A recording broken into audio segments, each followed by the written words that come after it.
So hey guys, myself Mahima. So welcome back our YouTube channel Fun with Information. तो friends, क्या आप लोगों को पता है आज हम किसके बारे में बात करने वाले हैं? तो आज हम बात करने वाले हैं इंडिया की राजधानी दिल्ली के बारे में। तो आज मैं आपको कुछ बेसिक सी चीज़ें बताऊंगी दिल्ली के बारे में। तो चलिए, तो जैसा कि फ्रेंड्स, दिल्ली आधिकारिक तौर पर राष्ट्रीय राजधानी क्षेत्र दिल्ली है, national capital territory of Delhi. तो जैसा कि भारत की राजधानी और एक केंद्र शासित प्रदेश है, दिल्ली राजधानी होने के नाते केंद्र सरकार की तीनों इकाइयां कार्यपालिका, संसद और न्यायपालिका के मुख्यालय नई दिल्ली और दिल्ली में स्थापित हैं। और जैसा कि 1484 स्क्वायर किलोमीटर्स में फैला दिल्ली जनसंख्या के तौर पर भारत के दूसरे बड़े महानगर है। यहाँ की जनसंख्या 1,70,00,000 है। यहाँ बोली जाने वाली कुछ मुख्य भाषाएं हैं जैसे कि हिंदी, पंजाबी, उर्दू और अंग्रेजी। भारत में दिल्ली का ऐतिहासिक महत्व है और इसके दक्षिण पश्चिम में अरावली पहाड़ियाँ और पूर्व में यमुना नदी है जिसके किनारे यह बसा हुआ है।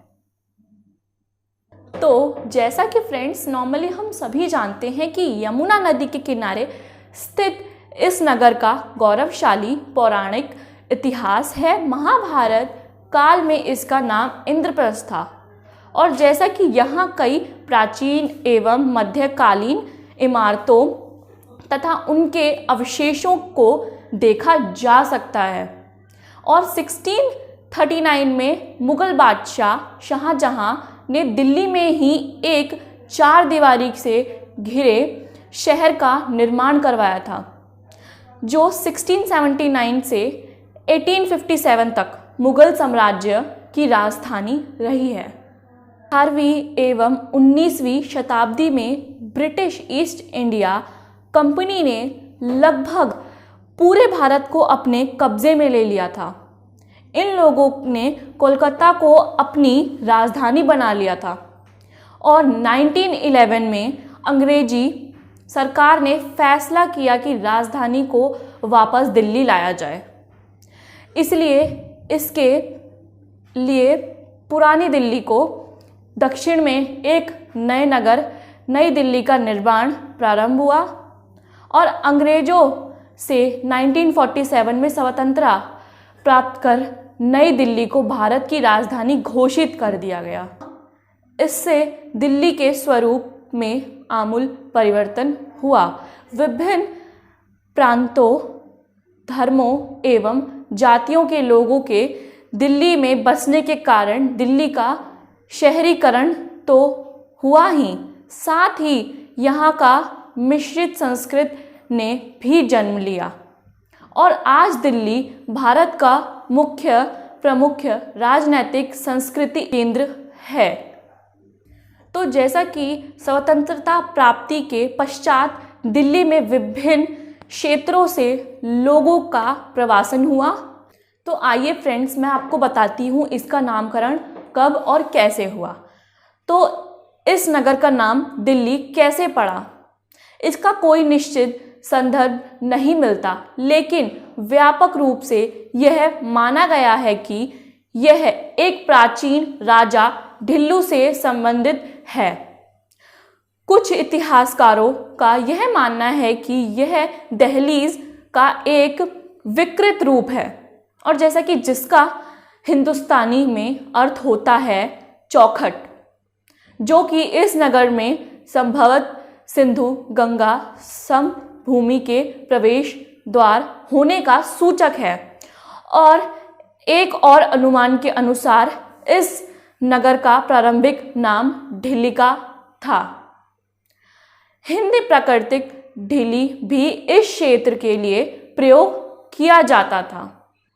तो जैसा कि फ्रेंड्स, दिल्ली का प्राचीनतम उल्लेख महाभारत नामक महापुराण में मिलता है, जहां इसका उल्लेख प्राचीन इंद्रप्रस्थ के रूप में किया गया है और इंद्रप्रस्थ महाभारत काल में पांडवों की राजधानी थी और पुरातात्विक रूप से जो पहले प्रमाण मिले हैं उससे पता चलता है कि ईसा से 2000 वर्ष पहले भी दिल्ली तथा उसके आसपास मानव निवास करते थे। तो जैसा कि फ्रेंड्स आप सबको तो पता ही होगा कि दिल्ली में इतिहास मतलब दिल्ली का इतिहास बेहद पुराना है। करीब 7030 ईस्वी ईसा पूर्व के दौरान मालवा के शासक राजा धन्ना भील के एक उत्तराधिकारी ने दिल्ली में सम्राट को चुनौती दी थी और जैसा कि मौर्य काल 300 ईसा पूर्व से यहाँ एक नगर का निवास होना आरंभ हुआ था और महाराजा पृथ्वीराज चौहान के दरबारी कवि चंद बरदाई की हिंदी रचना पृथ्वीराज रासों में तोमर राजा अंगपाल को दिल्ली का संस्थापक बताया गया था। ऐसा माना जाता है कि उसने ही लाल कोट का निर्माण करवाया था और मेहरौली के गुप्तकालीन लौह स्तंभ को दिल्ली लाया गया था। दिल्ली या दिल्ली का शब्द का प्रयोग सर्वप्रथम उदयपुर में शिलालेखों पर पाया गया था और जैसा कि इस शिलालेख का समय वर्ष 1170 निर्धारित किया गया था। महाराज पृथ्वीराज चौहान को दिल्ली का अंतिम हिंदू सम्राट माना जाता है। तो जैसा कि फ्रेंड्स आपको तो पता ही होगा कि दिल्ली के आखिरी बादशाह बहादुर शाह जफर रहे थे जो कि 1775 टू 1862 भारत में मुगल साम्राज्य के आखिरी शहंशाह और उर्दू के जाने माने शायर थे और क्रांति के महानायक मुगल सम्राट बहादुर शाह जफर ने 1857 का प्रथम भारतीय स्वतंत्र संग्राम में भारतीय सिपाहियों का नेतृत्व किया। तो जैसा कि फ्रेंड्स मैं आपको एक इंटरेस्टिंग सा फैक्ट बताने वाली हूँ। जब मेजर हडसन मुगल सम्राट को गिरफ्तार करने के लिए हुमायूं के मकबरे में पहुंचा जहां पर बहादुर शाह जफर अपने 2 बेटों के साथ छुपे हुए थे, तो मेजर हडसन की स्वयं उर्दू का थोड़ा ज्ञान रखता था।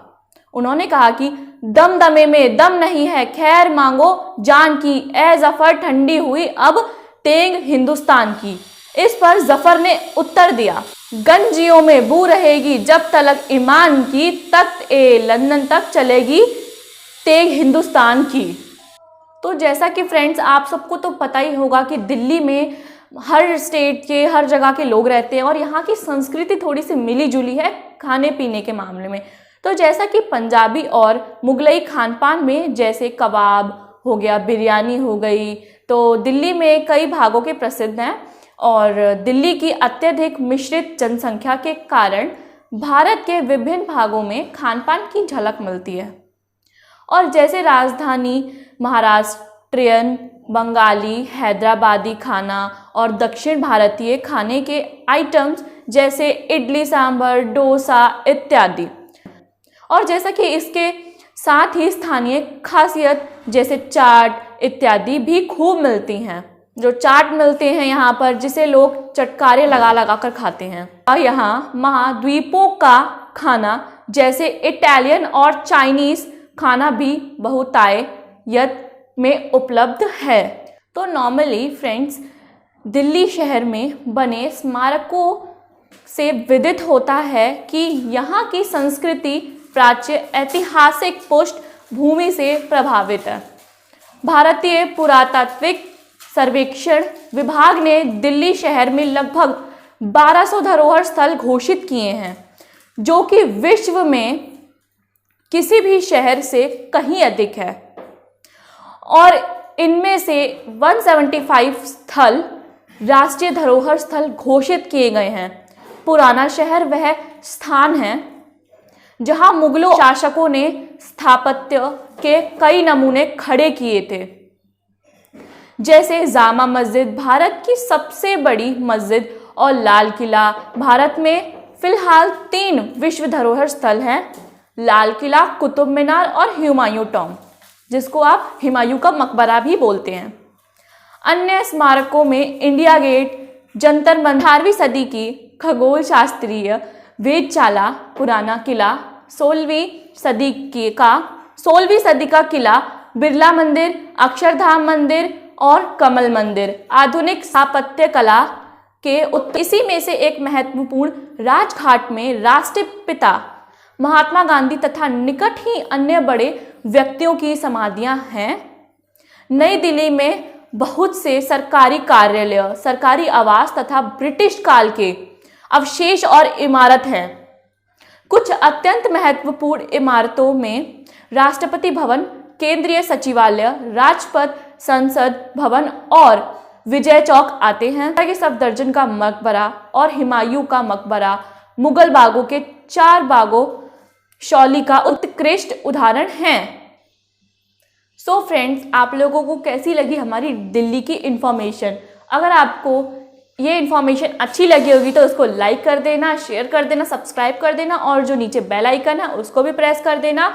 और हमारी नेक्स्ट वीडियो का थोड़ा सा वेट करिए, हम मिलते हैं नेक्स्ट वीडियो में। Bye bye.